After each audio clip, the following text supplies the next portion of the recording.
Okay, so I can't resist. I have to talk about this. This is everybody's favorite subject, right? Why today's housing market isn't headed for a crash. Oh my gosh. You know how many times a day I hear about people, the market's gonna crash, the market's gonna crash, the market's gonna crash? Let's have you sit for a little bit on that one. Okay, so why are we not gonna head for a crash this year? I mean, we're not heading, the market's not heading for a crash at all. Okay, I'm really, really excited right now. I know it's like, you're like, okay, like, oh my gosh, just get to the points, lady. So 67% of Americans saw a housing market crash is imminent in the next 3 years. There's not gonna be a housing market crash in the next 3 years. Think about that. I'm telling you guys this. I've been telling you guys this for the past, I don't know how long. So with all the talk in the media lately about shifts in the housing market, it makes sense why so many people feel this way. But there's good news. Current data shows today's market is nothing like it was before the housing crash in 2008. Okay, did you hear that? Today's market is nothing like it was before the housing crash in 2008. Back then, mortgage standards were less strict. Yeah, everybody could buy a house, even Joe Schmo from the corner. Now you actually have to give like, okay, what type of DNA do you need? You need this, my firstborn, everything. Oh gosh. Anyways, I went through that last year. And I have with clients all the time too. But during the lead to the housing crisis, it was much easier to get a home loan than it is today. It is not that easy to get a home loan. I mean, if you have the right people and all that, the right lender and all, of course you're gonna have a home loan. But there's different things that they need. They're a little bit more restricted. Be like, what are you doing? Are you buying a house? What are you doing? What are you really, really doing? They're checking on you 24/7. Not really, but yeah, kind of. Especially like you can't do, I mean, oh my gosh. I mean, they're stricter. So banks are creating artificial demand by lowering lender standards and making it easy for just about anyone to qualify for a home or refinance an existing one. This is back 2008, people. So as a result, lending institutions look on a greater risk in both the person and the mortgage products offered. That led to a mass defaults and foreclosures and falling prices. Today, things are different and purchasers face much higher standards from mortgage companies. That means don't quit your job 24 hours before you close on a house. Do not buy a car 24 hours before you buy a house. Do not go buy furniture 24 hours and 48 hours after closing. 24 hours before you buy the house and 48 hours after you close on the house. Don't do it. So, the Mortgage Bankers Association, to help this story, I mean, they talk about what is really going on, what happened during that time till like today. So, I mean, if we talk about like, the higher the number, the easier it is to get a mortgage. The lower the number, it is harder to get a mortgage. So lending regulations remain stable. So if we talk about 2004, it was very easy to get a loan. So we're talking about like anybody could get a loan. And that was the housing bubble. That was the housing bubble back in 2004, 2005, 2006, 2007, 2008. Ooh. Then June 2008, it went down because then they became like, ooh, we're going to go ahead and stricten those regulations. So now in 2022, we're talking about December 2022, it's like small. Like it is very, very strict. What I'm telling you is very, very strict. Yes. So this is basically, and I'm not going to show you guys a graph and all that, but it just shows how things are different today. They're compared to the spike in credit availability leading to the crash. So yes, people, it's not going to happen. And this is why they say there's not going to be a market crash within the next 3 years. So you're good to buy a house. But then again, are you ready to buy a house? Do you want to buy a house? Or are you just going to keep on saying, oh, I'm just going to wait till the market crashes? People, I'm actually, this is real true story. I'm basically educating you guys why. So tighter lending standard has helped prevent a situation that could lead to a wave of foreclosures like last time. So foreclosure volume has declined a lot since the crash. Okay, the media says about like, oh no, there's like 1,000% increase. Compared to what? Compared to what, people? What are we really talking about here? So when the media says, oh no, 1,000% increase in foreclosures.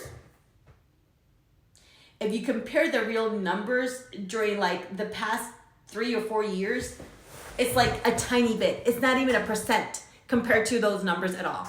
And it's really, really interesting. But I mean, it's just like, if you have the data and you understand the data and you have those numbers and the media makes it like super big, oh my gosh, we're gonna go for a crash. No, it's like really small numbers compared to what really is happening. So another difference is that the numbers of homeowners that were facing foreclosure when the housing bubble burst, foreclosure activity has been lower since the crash, largely because buyers today are more qualified and less likely to default on their loans. So, and this is very, very true. People that go in foreclosures is because there's different circumstances. Like I was working with, actually we were trying to buy this house.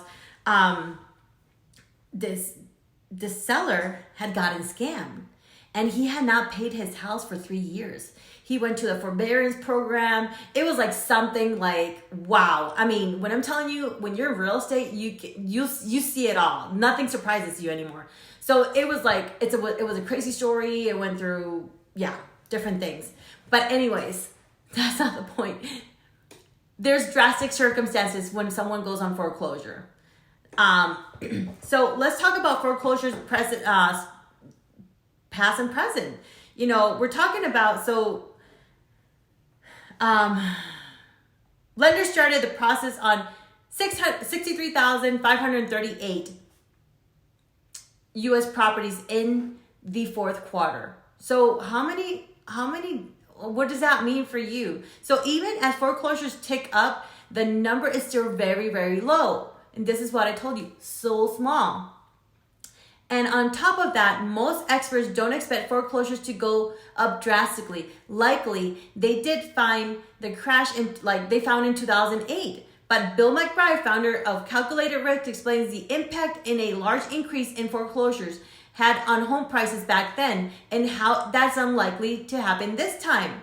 So if you're thinking that the market's going to crash, it's not going to crash. If you think there's going to be a lot of foreclosures, there's not going to be many foreclosures. The bottom line is that there will be an increase in foreclosures over the next year. Yeah, there will be.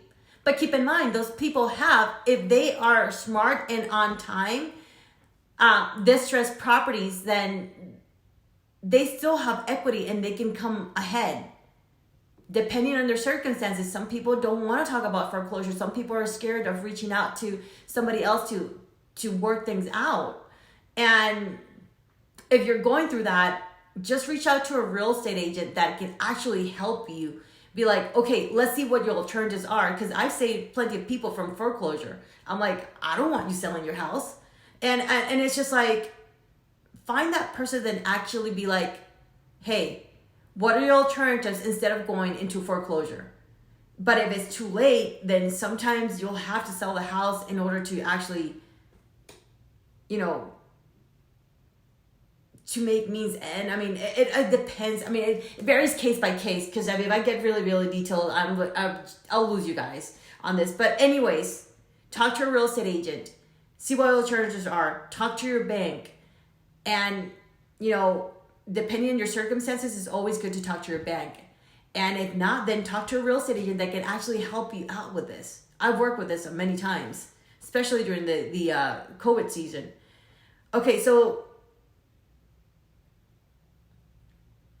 the bottom line is that we're not going to see foreclosures increase. That's a good thing. But there will be a huge wave of distressed sales as happened following the housing bubble. Meaning that, yes, some people will lose jobs, some people are going through divorces. Some people, there's so many things. So the distressed sales during the housing bust led to cascading price declines. And that will not happen this time. So like I said, this is not going to happen. It's not going to happen like in 2008. This is a completely different market. This is a market that we haven't seen before. The supplies of homes for sale today is more limited. And that is true. This is what I talked about in my previous video earlier today. So for historical context, there were too many homes for sale during the housing crisis, many of which were short sales and foreclosures. And that caused prices to fall dramatically. People, our housing market is not going to be affected. Yes, we'll see a slight decline depending on the county, market, and location of that house and state too. So, and that caused prices to fall dramatically.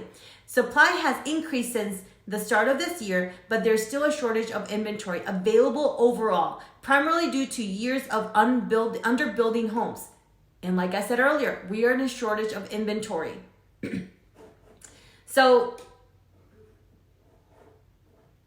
I'm looking at housing supply is lower than last time. I mean, compared to 2007, 8, 9, 10, is that today unsold inventory sits just around 2.7 months, less than 3 months.